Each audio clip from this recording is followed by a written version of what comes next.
तो इस pro tip की सिलसिला में ये जो सीरीज चल रही थी हमारी, उसमें ये 5वां चीज़ ज़रूरी है। अपने मन और स्वास्थ्य का ध्यान रखना भी ज़रूरी है। अब आप ये मत सोचिएगा कि हम छोटे बच्चे हैं, हमारा ख्याल हमारी माँ रखेगी, ठीक है। मतलब जो हमारी माँ है, माता जी जो होती हैं, वो आपको टाइम पर खाना दे रही हैं, बना करके खिला रही हैं, आपको कपड़ा धो करके दे रही हैं पहनने को, इससे ज़्यादा क्या चाहते हैं। तो आप अपने मन का और स्वास्थ्य का ध्यान खुद रख सकते हैं, रखना पड़ेगा। जब तक देखिए, ये कहावत है, कहा गया है कि स्वस्थ शरीर में ही स्वस्थ दिमाग का वास होता है। मतलब आप चाहते हैं कि आपका दिमाग खूब बढ़िया हो, खूब बढ़िया हेल्दी हो, जैसे आपका बॉडी हेल्दी दिखता है वैसे माइंड भी हेल्दी रहे, तो जरूरी है अपना ध्यान रखना पड़ेगा, ठीक है। मन और स्वास्थ्य का ध्यान रखना बहुत ज्यादा जरूरी है, ठीक है। इसमें देखिए, सबसे पहले इसके लिए क्या कर सकते हैं आप, 7 घंटा की नींद जरूरी है। देखिए, अब ये नहीं बोलूंगा मैं कि 7 घंटा लीजिए ही लीजिए, क्योंकि मैं ये चीज कभी फॉलो नहीं किया हूं।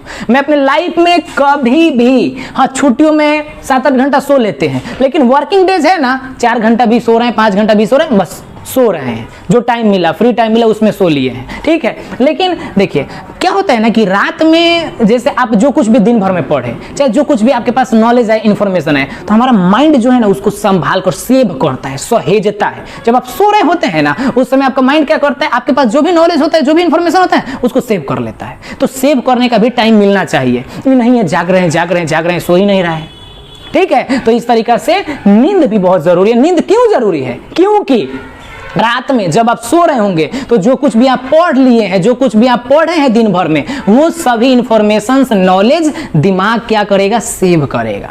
उसके बाद संतुलित भोजन जरूरी है, ठीक है। ज्यादा ये जंक फूड, फास्ट फूड पर ध्यान दीजिएगा, तबीयत खराब होगा, इसमें डिस्टर्ब हो जाइएगा, पढ़ाई से दूर हो जाइएगा, कुछ ही टाइम के लिए दूर होइएगा, छूटेगा। इससे अच्छा है संतुलित बैलेंस फूड खाइए, जो घर पर हम लोग गांव से हैं भाई, ठीक है। सुबह में जो रोटी सब्जी हो जाता है, जैसे सुबह में आप 4-5 बजे जगह हैं तो अपने लिए चना उना फुला कर रख लीजिए, पहले खा लीजिए वो, ठीक है। बढ़िया से 1-2 घंटा एनर्जी देगा। उसके बाद रोटी नाश्ता कर लिए, दाल भात मिल जाएगा, दोपहर में खा लीजिए, फिर रात को खाइए हल्का। उसके बाद मतलब खाना जो है आपका संतुलित होना चाहिए, भोजन होना चाहिए, उतना खाइए कि हमें एनर्जी मिल सके, हम काम कर सके। ये नहीं है कि पेट में भूख है और ऐसा है कि मतलब मन एकदम आलस के छाया हुआ है, एकदम एनर्जी नहीं मिल पा रही, नहीं पड़ रहा, ऐसा नहीं होना चाहिए। आपके घर पर जो मिल रहा है वो खूब एनर्जेटिक है, ठीक है, उसको बढ़िया से एकदम जो कुछ भी मिल रहा है एकदम खाइए और उसके बाद पढ़ाई कीजिए, ठीक है। ज्यादा बाहर के खाना पर ध्यान मत दीजिए, बहुत ज्यादा ऑयली चीज भी मत खाइए, ये सब चीजों से प्रॉब्लम्स होते हैं, आगे चल के भी प्रॉब्लम्स होंगे, ठीक है।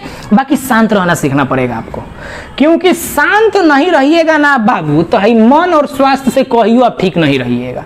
शांत रहिए, कीप काम, शांत रहिए। अभी आपकी तैयारी का दौर चल रहा है, जब तक आप तैयारी कर रहे हैं ना, आप एकदम शांत रहिए, ठीक है। अपनी तुलना किसी दूसरे से मत कीजिए, अपनी तुलना किसी दूसरे से कीजिएगा, आपका मनोबल लेवल डाउन होगा, मनोबल गिरेगा, फिर आपके काम में बाधा बनेगा, आपका माइंड ही, आपका हेल्थ ही, ठीक है, आपका मन जो है। तो मैं क्या बोल रहा हूं कि शांत रहना सीखिए, keep calm and study hard, ठीक है। शांत रहिए और जितना कठिन हो सके मेहनत कीजिए और पढ़ाई कीजिए लगन से एकदम, ठीक है। आप अभी तैयारी कर रहे हैं, एकदम सर झुका करके तैयारी कीजिए, खूब बढ़िया से एकदम पढ़िए। जिस दिन आपका रिजल्ट आएगा उस दिन आपकी सफलता शोर मचाएगी, उस दिन आपको भी शोर नहीं मचाने की जरूरत है, आपका सफलता शोर मचाएगा, ठीक है। अपनी तुलना किसी से मत कीजिए, सिर्फ अपनी प्रोग्रेस पर ध्यान दीजिए कि हम कितना तरक्की कर रहे हैं अपने जीवन में, कितना तरक्की कर रहे हैं, अपने सिलेबस को पूरा कितना कर लिए, ठीक है। इस चीज पर ध्यान दीजिए, अपनी तुलना किसी से भी नहीं करना है। तो भाई लोग, आज मैं इस वीडियो में आप लोग के साथ कुछ प्रो टिप्स शेयर किया हुआ हूँ, ठीक है। हो सकता है मैं इतना बातें बताया लेकिन कुछ चीज़ें छूट भी गई होंगी, तो जैसे जैसे आप मेरे साथ पढ़ते हैं, मेरे साथ जुड़ते हैं, आपको टाइम पर जो भी बातें मुझे इंपॉर्टेंट लगी आपको मैं बताता जाऊँगा। बाकी ये एक स्पेशली डेडिकेटेड वीडियो था प्रो टिप्स के ऊपर कि आप अपने पढ़ाई के दौरान इन बातों का ध्यान रखिएगा, कम समय में बाकी सभी स्टूडेंट से अलग आप कर सकते हैं, ठीक है। तो आप सभी का बहुत बहुत धन्यवाद अगर इस वीडियो में यहाँ तक बने आए हैं और आपको लगता है कि हाँ मेरी बात आप लोगों के जीवन में कहीं ना कहीं काम आने वाली है, चाहे मेरी बातें ठीक लगी, सही लगी, तो चैनल को सब्सक्राइब कर लीजिए, वीडियो को एक लाइक कीजिए, इससे मोटिवेशन जो है हमारा बढ़ेगा और अगला वीडियो जरूर आप लोग के लिए लेकर आऊंगा। धन्यवाद।